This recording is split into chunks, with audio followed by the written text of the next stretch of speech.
Hello স্টুডেন্টসরা, প্রথম আলো বাংলা শিক্ষা কেন্দ্র ইউটিউব চ্যানেলে সবাইকে স্বাগত। আজকের আমি তোমাদের 2025 সালে যারা এমএ সেকেন্ড সেমিস্টারে পড়ছো রবীন্দ্রভারতী ডিস্টেন্সে, তোমাদের সিসি 2.4 পেপারের একটি গুরুত্বপূর্ণ সাজেশান নিয়ে চলে এসেছি। তোমরা এটা ফলো করো, আশা করি 100% কমন পাবেই। তোমাদের প্রথমে আছে রক্তকরবী। রক্তকরবী থেকে 3টে প্রশ্ন দিয়েছি।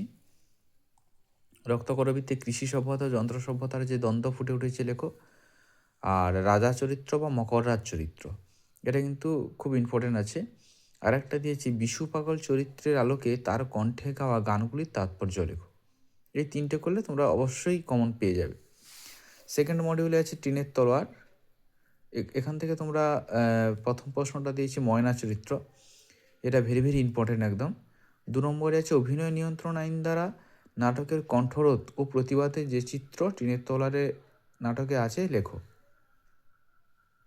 এটাও খুব গুরুত্বপূর্ণ। আরেকটা দিচ্ছি বেণীমাধব চরিত্র আর বীরকৃষ্ণ দা চরিত্র। এই 4টে করলে শিওর পাবে, তবে প্রথম দুটো ভেরি ভেরি ইম্পর্ট্যান্ট। এরপরে চলে এসে বুদ্ধদেব বসুর তপস্বী ও তরঙ্গিনী। এখানে 1 নম্বরে দিয়েছি প্রেম না কামের দ্বন্দ্ব কোনটি তপস্বী ও তরঙ্গিনী নাটকে প্রধান হয়ে উঠেছে, এটা লেখো। আর সেকেন্ড প্রশ্ন বুদ্ধদেব বসু নাটকে বিষয় ভাবনার সঙ্গে বাস্তবতার কীভাবে সংমিশ্রণ ঘটেছে, এটা ইম্পর্টেন্ট আছে। আর লোলাপাঙ্গি ও চন্দ্রকের চরিত্র লেখো। এই 3টে ভালো করে করবে খুব।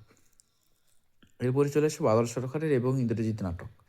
এখানে তোমাদের 1 নম্বর দিয়েছি এবং ইন্দ্রজিৎ নাটকের সংলাপ।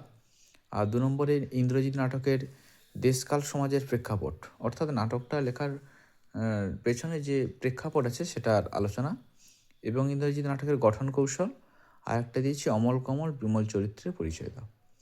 এইগুলো মোটামুটি তোমরা ফলো করো, আশা করছি 100% তোমরা কমন পেয়ে যাবে।